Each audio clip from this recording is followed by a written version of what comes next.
or the life of the community? Well, I met three great individuals, including Jim, not too long ago, while attending a leadership course about self-expression. And since then, we've become a very close family and have benefited from our relationship. Today, however, I'm here as a board member and chairman of the newly formed Mongolian American Endowment Fund by the incredible Luce Foundation. The Mongolian American Endowment Fund will provide help to preserve and spread awareness of the Mongolian culture in the U.S. Our first task of the Mongolian American Endowment Fund is to create the Mongol House project, which we all seen a little glimpse of. The Mongol House project is the proposal of a culture center built around yurts, or gebs, as we say in Mongolian. The culture center will teach the Mongolian language, the culture, the traditions, along with culinary arts, sports, not only in our community, but to anybody who would be interested. Our greatest challenge that we face today is that our younger generations are losing their understanding of the unique Mongolian culture, and without a drastic change, they'll be left with no knowledge of who they are and what sacrifices their grandparents made to come to this great country. Kalmucks, the first ethnic Mongols to be admitted to the United States in the winter of 1951, originally migrated from the western Mongolian homelands to the steppes of southern European Russia. Around the same time, the Pilgrims settled in Massachusetts Bay Colony. Like most Mongolian tribes, Kalmucks were once a part of the fabled Mongol Empire, established in the 13th century by the incomparable Genghis Khan. The first communal project undertaken by the Kalmuk refugees admitted to America was to establish the first Tibetan Buddhist congregation and worship center in the Western Hemisphere in November of 1952. The act of this communal piety arguably forever altered in the cultural, religious, and sociological tapestry of our host country, and impacted the escape of His Holiness, the Dalai Lama, from Tibet 7 years later, and made possible the Dalai Lama's American debut in 1979. The Mongol House is a vital link between our older generation and our younger generation. Without this, I feel we may falter in continuing their vision and aspirations. I once read, passion and patience becomes dedication. And when you have passion, patience, and dedication, nothing is impossible. Consider the Mongol House Project as a way to make a difference in someone's life and the life of the community.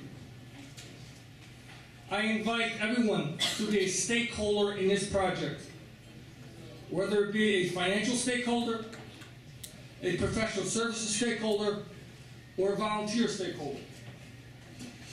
The goal is to raise $1 million, with portions going towards soft costs, building yurts and gebs, and we also look to build a yurt business,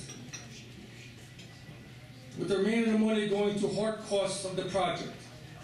I asked everybody, let's make a difference. Let's make a difference. Thank you. Thank you, the Luce Foundation.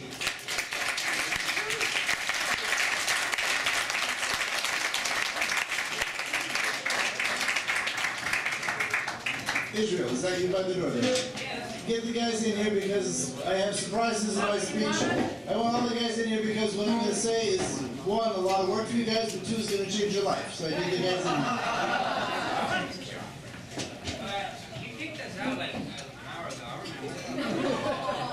Because you were smoking in the bathroom again. Hey.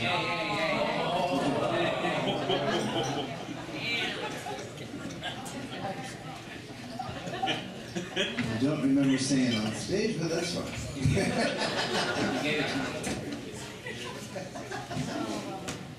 Okay, Your Excellencies, ladies and gentlemen, friends and family, vision, future, long-term planning.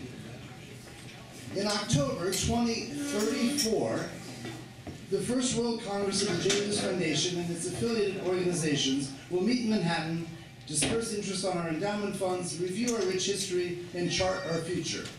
This will be 17 years from now when I am 75, the year I plan to retire. We will pass the torch to the next generation of philanthropy, the leadership that we have nurtured for 35 years. In fact, the leadership on this stage tonight will be the leadership of our future. Tonight marks our 17th annual gala, and so now we are at the halfway point of my personal involvement in our collective humanitarian efforts. God, that's scary shit. Tonight marks 17 years since my child psychologist mother inspired me to create Orphans International Worldwide, and my father, a college professor, inspired me to create the foundation supporting young global leaders. Tonight, I am delighted to announce that we are stepping up, that we have launched our first endowment funds and are unveiling our first scholarship funds, thanks to Cecile and Dr. Kazuko, awarding our Claire Booth Luce Fund for international service, and recognizing, as always, our Luce humanitarians, Luce leaders, Luce fellows, and Luce scholars. Our World Congress will consist of graduates of our Young Global Leadership Initiative and will be supported by our dedicated global advisors and board of directors. Our Congress will convene in the proud tradition of Orphans International Worldwide, which held its first World Congress in Bali, Indonesia in 2004, I apologize. Since the year 2000, Orphans International has been raising global citizens. Since the year 2000, we have held heroes out to our youth as role models, thought leaders and global citizens like Anne Frank, Martin Luther King, Desmond Tutu, the Dalai Lama, Yitzhak Rabin, Rabindranath Tagore, Elie Wiesel, and Claire Booth Luce, among many others. Today we continue to mentor the next generation of global leaders in the footsteps of these heroes.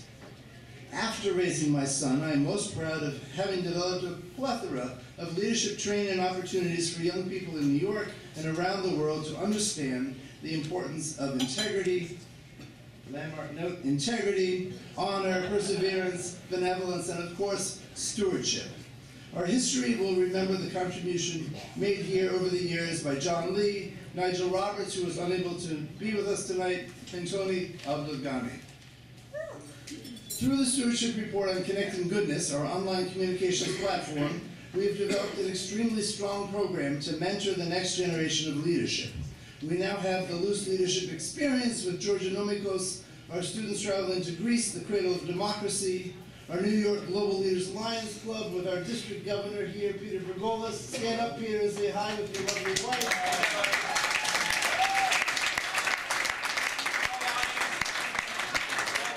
We like the Lions Club so much, we started our own club. We get bored easily. And to impart effective communications, such as the Global Leadership Toastmasters Club. Not to mention Project Wikipedia, where we continue to spotlight the individuals and organizations I've promoted these past 10 years through the Huffington Post. We now have the endowment funds that you've just heard of.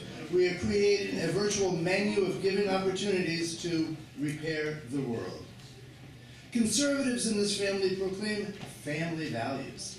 Tonight, I claim those words in the name of humanity. Family values are indeed the bedrock of our foundation, and through which our efforts of integrity, honor, perseverance, benevolence, and stewardship are accomplished. For those of you who are gathered here tonight are my family. Our board of directors are our family. Our global advisors stand up. Who's a global advisor in this room? Any global advisors? Come on, stand up. Lots of global advisors are our family. Our young global leaders are our families. And many, many of you supporters are our family. I know that I would give my life to protect any of these kids. And I know in my heart that you will do the same for me.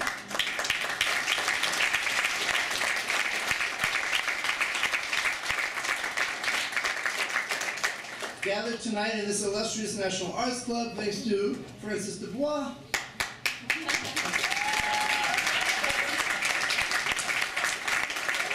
What are you guys doing? This is the important part. I say, why wait until October 2034 for our first World Congress? We have too much to do, and I'm still very much alive, and we want to get our family together sooner rather than later.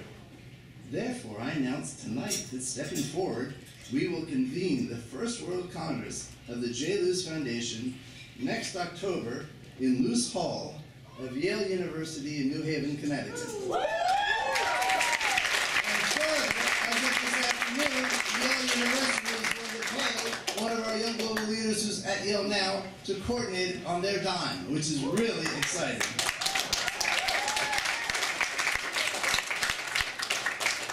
I want to congratulate again the leaders in this family, including Ben Chatag, Ekwa Musumbo, Georgia Nomikos, Joel Gislan, your last name Joel always kills me, Koncho, Kazuko Tatsumura, Kelly, is that my phone? Nigel Roberts. I'm almost done, whoever's calling me. You don't have to tell me to shut up. Naran, Noritoshi Hirakawa, Richi Higa, who's up at Cornell, he couldn't come down today. Next time, Sylvan Han, Shivam Prasad, Thomas Amakora, and Kay, Sewang Yamu.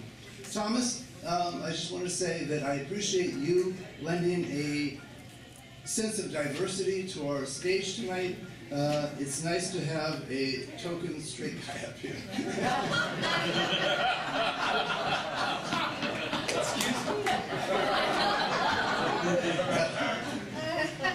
Once again, thanks to you, our family, we are creating community to raise global citizens, connect goodness, and most importantly, to uplift humanity. Thank you so much for coming. We'll see you in the fall at Yale.